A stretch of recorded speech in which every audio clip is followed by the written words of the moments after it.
ದೇವರು ಪ್ರೀತಿಸುವ ಪ್ರೀತಿಯ ಬಿಗ್ ಜೆ ಟಿ ವಿ ಪ್ರಿಯ ವೀಕ್ಷಕರಿಗೆ ನಮ್ಮ ಕರ್ತನಾದ ಯೇಸು ಕ್ರಿಸ್ತನ ಹೆಸರಿನಲ್ಲಿ ನಿಮ್ಮನ್ನು ವಂದಿಸಿ ಸ್ವಾಗತ ಬಯಸ್ತಿದ್ದೇವೆ. ಬನ್ನಿರಿ, ದೇವರ ವಾಕ್ಯವನ್ನು ಇಂದು ನಾವು ಅಧ್ಯಯನ ಮಾಡಿಕೊಳ್ಳೋಣ.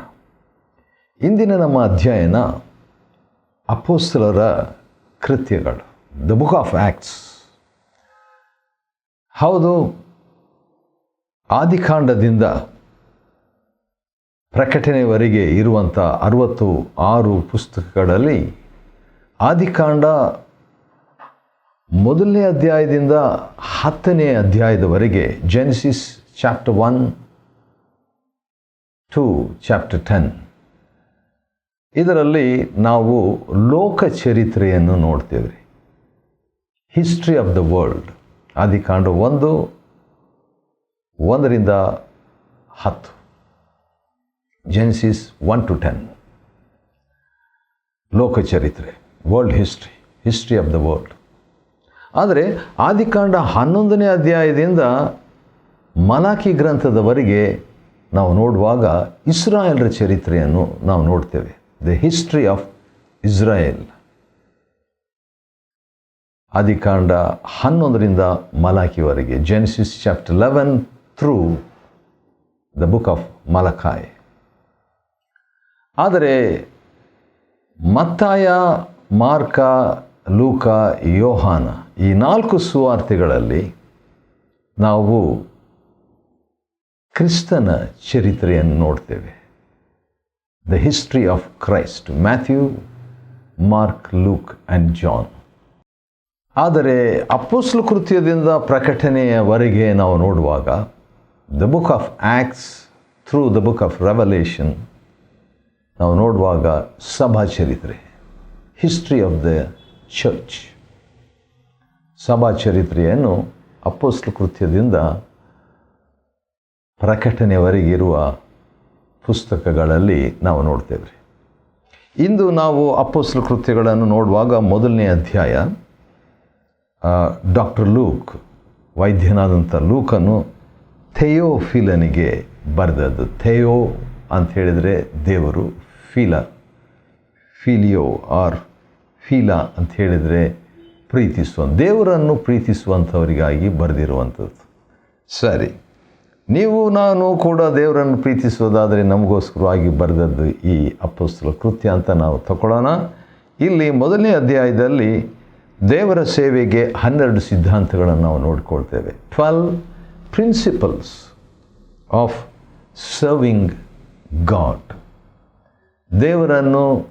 ದೇವರ ಸೇವೆಯನ್ನು ಮಾಡುವ 12 ಸಿದ್ಧಾಂತಗಳು. ಮೊದಲನೇ ಸಿದ್ಧಾಂತ ಏನಂದರೆ ಬೈ ಡೂಯಿಂಗ್. ಮೊದಲನೇ ಸಿದ್ಧಾಂತ ದೇವರ ಸೇವೆಗೆ ಏನಂದರೆ ಮಾಡಿ ಅಥವಾ ಅನ್ವಯಿಸಿಕೊಂಡು ಅಥವಾ ಪ್ರಾಕ್ಟೀಸ್ ಮಾಡಿಕೊಂಡು ದೇವರ ಸೇವೆ ಮಾಡಬೇಕು.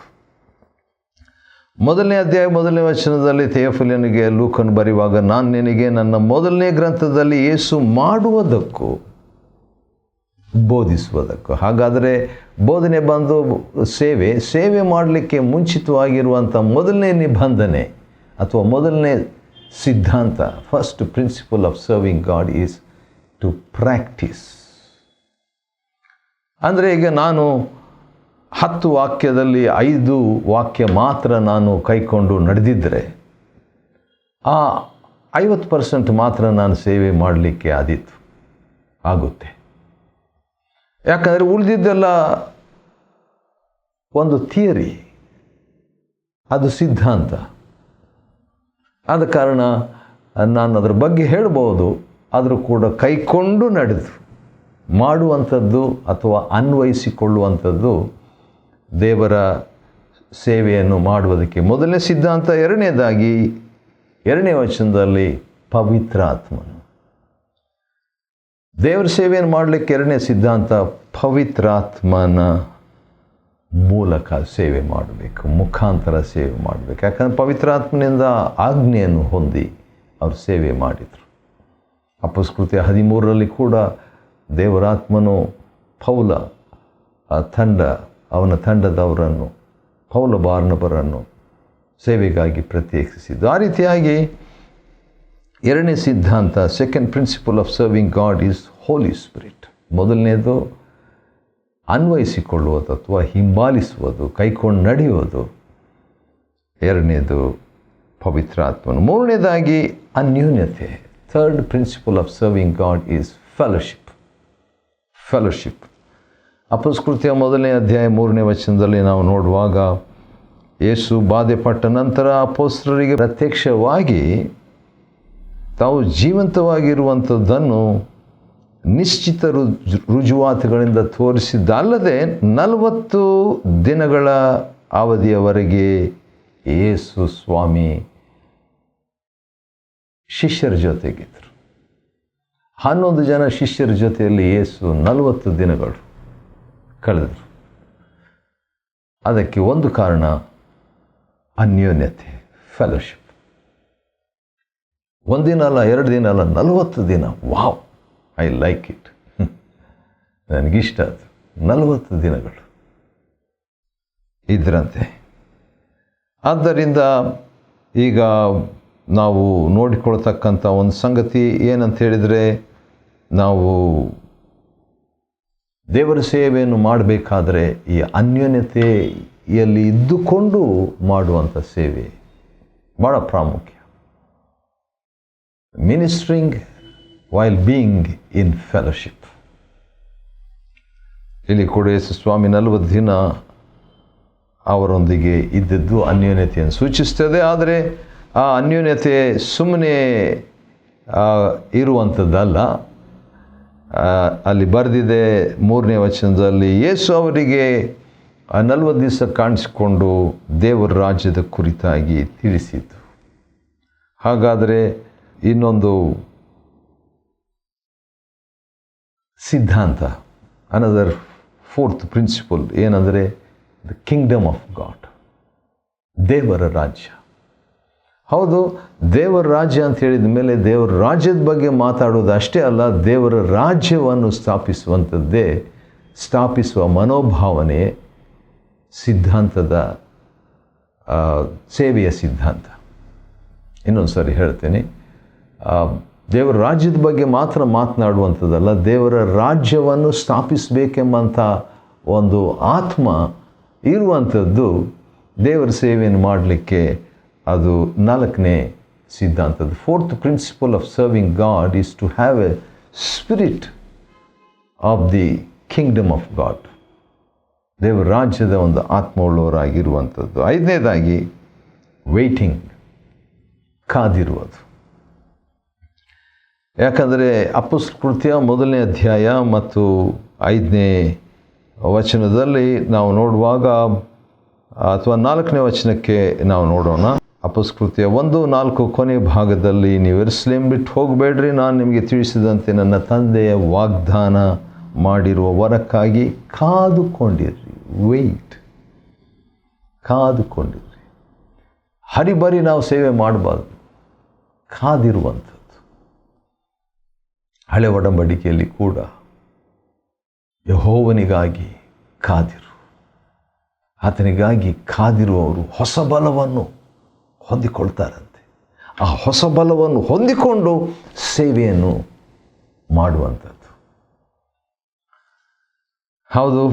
6ನೇದಾಗಿ ಇನ್ನೊಂದು ಸಿದ್ಧಾಂತ ನಾವೇನು ನೋಡ್ತಿದ್ದೇವೆ, ಅಪೊಸ್ತಲಕೃತ್ಯ 1ನೇ ಅಧ್ಯಾಯದಲ್ಲಿ ಸೇವೆಯ 12 ಸಿದ್ಧಾಂತಗಳನ್ನು ನಾವು ನೋಡ್ಕೊಳ್ತಿದ್ದೀವಿ. 12 ಪ್ರಿನ್ಸಿಪಲ್ಸ್ ಆಫ್ ಸರ್ವಿಂಗ್ ಗಾಡ್. ದೇವ್ರ ಸೇವೆ ಮಾಡಬೇಕಾದ್ರೆ 6ನೇ ಸಿದ್ಧಾಂತ ಏನಂದರೆ ಪವಿತ್ರಾತ್ಮನ ಸ್ನಾನ. 2ನೇ ಸಿದ್ಧಾಂತ ಪವಿತ್ರಾತ್ಮನ ಹೇಳಿಕೆ, ಪವಿತ್ರಾತ್ಮನ ಸ್ವರ, ಪವಿತ್ರಾತ್ಮನ ನಡೆಸಿಕೆ, ಪವಿತ್ರಾತ್ಮನ ಹೇಳಿಕೆ. ಆದರೆ ಈ 6ನೇ ಸಿದ್ಧಾಂತ ಏನಂದರೆ ಪವಿತ್ರಾತ್ಮನ ಸ್ನಾನ. ಬರೀ ಆತನ ಸ್ವರ ಕೇಳಿಸ್ಕೊಳ್ಳೋದು ಅಷ್ಟೇ ಅಲ್ಲ, ಆತನಿಂದ ಸ್ನಾನ, ದೀಕ್ಷಾ ಸ್ನಾನ ಹೊಂದುವಂಥದ್ದು. ಇದು ಕೂಡ ಭಾಳ ಪ್ರಾಮುಖ್ಯವಾದ. ದೇವದರ್ಶನ ಗುಡಾರದಲ್ಲಿ ಹೊರಗಿನ ಪ್ರಕಾರ ಪವಿತ್ರ ಸ್ಥಳ, ಮಹಾಪವಿತ್ರ ಸ್ಥಳ ಅಂತ 3 ಸ್ಥಳಗಳಿದ್ವು ಮುಖ್ಯವಾಗಿ. ಹೊರಗಿನ ಪ್ರಾಕಾರದಲ್ಲಿ ಜನರು ಬರ್ತಿದ್ರು, ದೇವ ಜನರು, ವಿಶ್ವಾಸಿಗಳು. ಅದರ ಪವಿತ್ರ ಸ್ಥಳದಲ್ಲಿ ದೇವರ ಸೇವಕರು. ಅಲ್ಲಿ ಒಂದು ದೀಪಸ್ತಂಭ ಇತ್ತು. ಆ ದೀಪಸ್ತಂಭ ಪವಿತ್ರ ಆತ್ಮನಿಗೆ ಸಾಂಕೇತಿಕವಾದದ್ದು. ಹಾಗಾದರೆ ದೇವರ ಸೇವಕರು ದೇವರ ಆತ್ಮನ ಒಂದು ಪ್ರೇರಣೆ ಅಷ್ಟೇ ಅಲ್ಲ, ನಡೆಸುವಿಕೆ ಅಷ್ಟೇ ಅಲ್ಲ, ಮಾರ್ಗದರ್ಶನ ಅಷ್ಟೇ ಅಲ್ಲ, ಸ್ವರ ಕೇಳಿಸಿಕೊಳ್ಳುವಿಕೆ ಅಷ್ಟೇ ಅಲ್ಲ, ಪವಿತ್ರಾತ್ಮನಿಂದ ದೀಕ್ಷಾ ಸ್ನಾನ. ನಾವುಗಳು ಅಂಥ ಒಂದು ಅನುಭವದಲ್ಲಿ ಸಾಗುವಂತೆ ದೇವರು ಸಹಾಯ ಮಾಡಲಿ. 7ನೇದಾಗಿ 8ನೇ ವಚನ, ಅಪಸ್ಕೃತ್ಯ 1 ಅಧ್ಯಾಯದಿಂದ ದೇವರ ಸೇವೆಯನ್ನು ಮಾಡುವ 12 ಸಿದ್ಧಾಂತಗಳನ್ನು ನಾವು ನೋಡಿಕೊಳ್ತಿದ್ದೇವೆ. ಅದರಲ್ಲಿ 8ನೇ ಸಿದ್ಧಾಂತ ಏನಂತ ಹೇಳಿದರೆ, ಪವಿತ್ರಾತ್ಮನು ನಿಮ್ಮ ಮೇಲೆ ಬಂದಾಗ ನೀವು ಶಕ್ತಿಯನ್ನು ಪಡೆಯುವಿರಿ. 7ನೇ ಸಿದ್ಧಾಂತ, ದೇವರ ಸೇವೆ ಹೇಗೆ ಮಾಡಬೇಕು? ಶಕ್ತಿಯನ್ನು ಹೊಂದಿದವರಾಗಿ. ಯಾವ ಶಕ್ತಿ? ದೇವರ ಶಕ್ತಿ. ಯಾವ ಶಕ್ತಿ? ಪವಿತ್ರ ಶಕ್ತಿ. ಯಾವ ಶಕ್ತಿ? ಅಭಿಷೇಕದ ಶಕ್ತಿ. ಯಾವ ಶಕ್ತಿ? ಯೇಸು ಸ್ವಾಮಿ ಮೇಲೆ ಇದ್ದಂಥ ಒಂದು ಶಕ್ತಿ. ಒಟ್ಟದು ಪವಿತ್ರ ಶಕ್ತಿ. ಹೌದು, ಪವಿತ್ರಾತ್ಮನ ಶಕ್ತಿ. 8ನೇದಾಗಿ ದೇವರ ಸೇವೆಯನ್ನು ಮಾಡುವ 8ನೇ ಸಿದ್ಧಾಂತ, 8th principal of serving god. ಅದೇನಂತ ಹೇಳಿದರೆ 8ನೇ ವಚನದ ಕೊನೆಯ ಭಾಗದಲ್ಲಿದೆ, ಭೂಲೋಕದ ಕಟ್ಟ ಕಡೆಯವರೆಗೆ ಅಥವಾ ಭೂಲೋಕದ ಕೊನೆಯ ಮೇರೆಗಳವರೆಗೂ ನನಗೆ ಸಾಕ್ಷಿಗಳಾಗಿರಿ. ಬೀಯಿಂಗ್ ವಿಟ್ನೆಸ್, ಸಾಕ್ಷಿಗಳಾಗಿದ್ದು ಸೇವೆ ಮಾಡುವುದು. ಹೌ ಟು ಸರ್ವ್ ಗಾಡ್, ದೇವರ ಸೇವೆ ಮಾಡುವುದು ಹೇಗೆ? ಸಾಕ್ಷಿಗಳಾಗಿದ್ದು ಜೀವನದಲ್ಲಿ ಸೇವೆಯನ್ನು ಮಾಡುವುದು. ಅದು 8ನೇ ಒಂದು ಸಿದ್ಧಾಂತ. 9ನೇ ಸಿದ್ಧಾಂತವನ್ನು ನಾವು ನೋಡುವುದಾದರೆ ಹೀಗಿದೆ. ನಾವು 1ನೇ ಅಧ್ಯಾಯವನ್ನು ಓದುವ ಪಕ್ಷದಲ್ಲಿ ಯೇಸು ಸ್ವಾಮಿ ಈಗ ಸ್ವರ್ಗಾರೋಹಣವಾದರೂ ಅಂಥ ಸಂದರ್ಭದಲ್ಲಿ ಗಲಿಲಾಯದವರೇ ಆಕಾಶವನ್ನು ಯಾಕೆ ನೋಡ್ತಾ ನೀವು ಇಲ್ಲಿ ನಿಂತಿದ್ದೀರಿ ಅಂತ ಹೇಳ್ಬಿಟ್ಟು ಬಿಳಿ ವಸ್ತ್ರ ಧರಿಸಿದ ಇಬ್ಬರು ಹೇಳ್ತಾ ಇದ್ದಾರೆ ಈ 11 ಜನ ಶಿಷ್ಯರಿಗೆ, ನೀವು ನೋಡಿದರೆ ಈ ಯೇಸು ಪರಲೋಕಕ್ಕೆ ಹೋಗುವುದನ್ನು ನೀವು ನೋಡಿದ ರೀತಿಯಲ್ಲಿ, ನೋಡಿದ ಹಾಗೆಯೇ ಹಿಂದಿರುಗಿ ಬರ್ತಾರೆ ಅಂತ. ಹಾಗಾದರೆ ಅದೇನದು? ಕ್ರಿಸ್ತನ 2ನೇ ಬರುವಿಕೆಯ ನಿರೀಕ್ಷೆ. ಹಾಗಾದರೆ ಸೇವೆ ಹೇಗೆ ಮಾಡಬೇಕು? 9ನೇದಾಗಿ ವಿತ್ ಹೋಪ್, ವಿತ್ ಎಕ್ಸ್ಪೆಕ್ಟೇಷನ್. ಎದುರು ನೋಡುವಿಕೆಯಿಂದ ಸೇವೆ ಮಾಡಬೇಕು, ನಿರೀಕ್ಷೆಯಿಂದ ಸೇವೆ ಮಾಡಬೇಕು. ಥಿಯೋಡರ್ ವಿಲಿಯಮ್ಸ್ ಆಯನ್ ಅವರು ಒಂದು ಸಂದೇಶ, ಒಂದು ದೃಷ್ಟಾಂತ ಕೊಟ್ಟಿದ್ದು ನೆನಪಿಗೆ ಬರ್ತಿದೆ. ಇಬ್ಬರು ವ್ಯಕ್ತಿಗಳು ಕೆಲಸ ಮಾಡ್ತಿದ್ರಂತೆ. ದೊಡ್ಡ ಕಟ್ಟಡ, ಅರಮನೆ ಕಟ್ತಾ ಇದ್ದಾಗ ಒಬ್ಬ ವ್ಯಕ್ತಿ ಬಂದ್ಬಿಟ್ಟು ಏನು ಮಾಡ್ತೀರಂತ ಹೇಳ್ಬಿಟ್ಟು ಒಬ್ಬರು ಕೇಳಿದಾಗ, ಏನು ಮಾಡೋದು, ನಮ್ಮ ಕರ್ಮ, ನಾವು ಹೊಟ್ಟೆಪಾಡಿಗಾಗಿ ಕೆಲಸ ಮಾಡ್ತಾ ಇದ್ದೀವಿ ಅಂತ. ಇನ್ನೊಬ್ಬರು ಕೇಳಿದ್ರಂತೆ, ಅವರು ಅದೇ ಕೆಲಸ ಮಾಡ್ತಿದ್ರು. ಅವರು ಹೇಳಿದ್ರಂತೆ ಖುಷಿಯಿಂದ ನಗ್ನಗ್ತಾ, ನಾವು ಅರಸನಿಗೆ ಅರಮನೆ ಕಟ್ತಾ ಇದ್ದೀವಿ ಅಂತ ಹೇಳ್ಬಿಟ್ಟು. ಒಬ್ಬರಿಗೆ ನಿರೀಕ್ಷೆ ಇದೆ, ಮತ್ತೊಬ್ಬರಿಗೆ ನಿರೀಕ್ಷೆ ಇಲ್ಲ. ಹಾಗಾದರೆ ಒಂದೇ ವಿಧವಾದ ಕೆಲಸ ಮಾಡಿರೋ ನಿರೀಕ್ಷೆ ಇಲ್ಲದೆ ಮಾಡುವಾಗ ಆ ಕೆಲಸದಲ್ಲಿ ನಾವು ಖುಷಿ ಇರಲ್ಲ, ಸಂತೋಷ ಇರೋದಿಲ್ಲ, ತೃಪ್ತಿ ಇರೋದಿಲ್ಲ. 10ನೇದಾಗಿ ದೇವರ ಸೇವೆಯನ್ನು ಹೇಗೆ ಮಾಡಬೇಕು? ಅಪಸ್ಕೃತ್ಯ 1ನೇ ಅಧ್ಯಾಯ ಮತ್ತು 14ನೇ ವಚನದಲ್ಲಿ ಕೆಲವು ಮಹಿಳೆಯರು, ಯೇಸುವಿನ ತಾಯಿ ಮರಿಯಳು, ಯೇಸುವಿನ ಸಹೋದರರು, ವಾವ್, ಇವರೆಲ್ಲರೂ ನಿತ್ಯವೂ ಏಕ ಮನಸ್ಸಿನಿಂದ ಪ್ರಾರ್ಥನೆಯಲ್ಲಿ ನಿರತರಾಗಿದ್ದರು. ಹಾಗಾದರೆ ದೇವರ ಸೇವೆ ಹೇಗೆ ಮಾಡಬೇಕು? ನಾನು ಪ್ರಾರ್ಥನೆಯಲ್ಲಿ ನಿರತನಾಗಿದ್ದು ದೇವರ ಸೇವೆ ಮಾಡಬೇಕು. ಅದು 10ನೇ ಸಿದ್ಧಾಂತ, 10th principal of serving god. ಏನಂತ ಹೇಳಿದರೆ, ಬೈ ಪ್ರೇಯಿಂಗ್. ಎಂಥ ಪ್ರಾರ್ಥನೆ? ಏಕ ಮನಸ್ಸಿನಿಂದ ಪ್ರಾರ್ಥನೆ, ಯುನೈಟೆಡ್ ಪ್ರೇಯರ್, ಪ್ರೇಯಿಂಗ್ ಇನ್ ಅಗ್ರಿಮೆಂಟ್. ಒಪ್ಪಿಗೆಯಿಂದ ಪ್ರಾರ್ಥಿಸುವುದು, ಒಮ್ಮನಸ್ಸಿನಿಂದ ಪ್ರಾರ್ಥಿಸುವುದು. ಬರೀ ಪ್ರಾರ್ಥನೆ ಅಲ್ಲ, ಒಮ್ಮನಸ್ಸಿನಿಂದ ಪ್ರಾರ್ಥಿಸುವುದು ಭಾಳ ಇಂಪಾರ್ಟೆಂಟ್. ಅದು ಆದರೆ ಒಳ್ಳೆ ವ್ಯಕ್ತಿಗಳು, ಭಕ್ತಾದಿಗಳಿದ್ರು. ಯೇಸುವಿನ ತಾಯಿ, ಕೆಲವು ಮಹಿಳೆಯರು, ಯೇಸುವಿನ ಸಹೋದರ ನೋಡಿ ಫ್ಯಾಮಿಲಿನೇ ಬಂದುಬಿಟ್ಟಿದ್ದಾರೆ. ಸರಿ, 11ನೇದಾಗಿ ನಾವು ನೋಡುವಾಗ ಇನ್ನೊಂದು ಸಂಗತಿಯನ್ನು ನಾವು ನೋಡ್ತೇವೆ. ಅದೇನಂತ ಹೇಳಿದರೆ ವಾಕ್ಯ. ದೇವರಾತ್ಮನಿಗೆ ಸೂಕ್ಷ್ಮವಾಗಿದ್ದು ವಾಕ್ಯವನ್ನು, ಪ್ರವಾದಿನ ವಾಕ್ಯವನ್ನು ಉಪಯೋಗಿಸುವುದರಿಂದ ಸೇವೆ ಮಾಡಬೇಕು. Serving the Lord with prophetic word, ಪ್ರವಾದನೀಯ ವಾಕ್ಯವನ್ನು. ಯಾಕಂದರೆ ಸುಮಾರು 120 ಜನರು ಇವರೆಲ್ಲ ವಿಶ್ವಾಸಿಗಳು ನಿಂತ್ಕೊಂಡಿದ್ದರು. ಅವರ ನಡುವೆ ಪೇತ್ರ ನಿಂತ್ಕೊಂಡು 15ನೇ ವಚನ ಮಾತನಾಡುವಾಗ, ಸಹೋದರ ಸಹೋದರಿಯರೇ, ಬಹಳ ದಿನಗಳ ಹಿಂದೆ ದಾವಿದನ ಮುಖಾಂತರ ಪವಿತ್ರ ಆತ್ಮನು ಮುಂತಿಳಿಸಿದ ದೇವರ ವಾಕ್ಯ, ತನ್ನ ಸ್ವಂತ ಅಭಿಪ್ರಾಯ ಪೇತ್ರನ ಕೊಡಲಿಲ್ಲ, ದೇವರ ವಾಕ್ಯವನ್ನು ಸಾರಿದನು. ದಾವಿದನಂತ ಹೇಳಿದಾಗ ಕೀರ್ತನೆ 69ನೇ ಅಧ್ಯಾಯ ಮತ್ತು ಕೀರ್ತನೆ 109ನೇ ಅಧ್ಯಾಯ. ಈ ರೀತಿಯಾಗಿ ಕೀರ್ತನೆಗಳಿಂದ, ಕೀರ್ತನೆ ನಾವೆಲ್ಲ ಓದ್ತೇವೆ, ಆದರೆ ಪೇತ್ರನು ಓದಿದಾಗ ಇದು ಯಾರಿಗೆ ಈ ಒಂದು ಕೀರ್ತನೆ ಅನ್ವಯಿಸ್ತದೆ ಅಂತ ಕೂಡ ಅವನು ಅರ್ಥ ಮಾಡಿಕೊಂಡ. ನೋಡ್ರಿ, ಬೆಸ್ತನು, ಫಿಷರ್ಮ್ಯಾನ್ ಪೇತ್ರನು. ಆದರೆ ಇದು ಯಾರ ವಿಷಯವಾಗಿ ಇದೆ ಇದು ವಾಕ್ಯ ಅಂತ ಹೇಳ್ಬಿಟ್ಟು ನೋಡುವಾಗ ಯೂದನ ಬಗ್ಗೆ ಇದೆ ಅಂತ ಹೇಳ್ತಾನೆ. ಯೂದನ ಬಗ್ಗೆ ದಾವೀದನು ಬರೆದಿದ್ದಾನೆ 2000 ವರ್ಷಗಳ ಹಿಂದೆ ಅಂತ ನಂಬಿದ್ದ ಪೇತ್ರ. ಹಾಗಾದರೆ ಅವನಿಗೆ ಸೂಕ್ಷ್ಮವಾದ ಮನಸ್ಸು ಇದ್ದಿರಬೇಕು, ವಾಕ್ಯಕ್ಕೆ ಕನೆಕ್ಟ್ ಮಾಡುವಂಥ ಮನಸ್ಸು.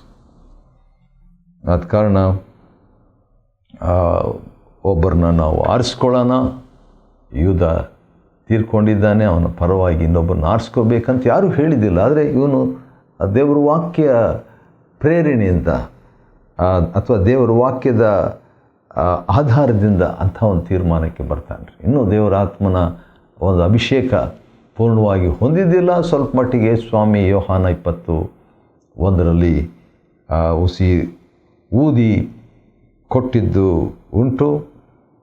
ಕೊನೆಯದಾಗಿ ನೋಡುವಾಗ 24ನೇ ವಚನ, ಅಪಸ್ಕೃತ್ಯ 1:24ರಲ್ಲಿ, ಆಮೇಲೆ ಕರ್ತನೇ ಪ್ರತಿಯೊಬ್ಬರ ಹೃದಯವನ್ನು ತಿಳಿದವನು ನೀನು ಅಂತ ಹೇಳಿಬಿಟ್ಟು ಅವ್ರು ಹೇಳ್ತಾರೆ. ಯಾರನ್ನು ಯೂದನ ಪರವಾಗಿ ಸೇವೆಗೆ ಆರಿಸಿಕೊಳ್ತೀಯ ಅಂತ ಹೇಳ್ಬಿಟ್ಟು ಹೇಳುವಾಗ, ಪ್ರಾರ್ಥಿಸುವಾಗ ಆ ಒಂದು ಇಬ್ಬರು ವ್ಯಕ್ತಿಗಳಲ್ಲಿ ಹೌದು ಮತ್ತಿಯನನ್ನು ದೇವರು ಆರಿಸಿಕೊಂಡು. ಆ ರೀತಿಯಾಗಿ ಹಾಗಾದರೆ ದೇವ್ರ ಸೇವೆಯನ್ನು ಯಾವ ರೀತಿಯಾಗಿ ಮಾಡಬೇಕು? ದೇವರ ಆಯ್ಕೆಯಿಂದ ನಾವು ಮಾಡಬೇಕು. Serve God with the selection of God, election of God. ಅಪಸ್ಕೃತ್ಯ 1ನೇ ಅಧ್ಯಾಯದಿಂದ ದೇವರ ಸೇವೆಯನ್ನು ಮಾಡುವಂಥ 12 ಸಿದ್ಧಾಂತಗಳನ್ನು ಅಧ್ಯಯನ ಮಾಡಿಕೊಳ್ಳುವಂತೆ ದೇವರು ಕೊಟ್ಟ ಕೃಪೆಗಾಗಿ ಆತ್ಮಕ್ಕೆ ಸ್ತೋತ್ರವಾಗಲಿ. ದೇವರು ನಿಮ್ಮನ್ನು ಆಶೀರ್ವದಿಸಲಿ.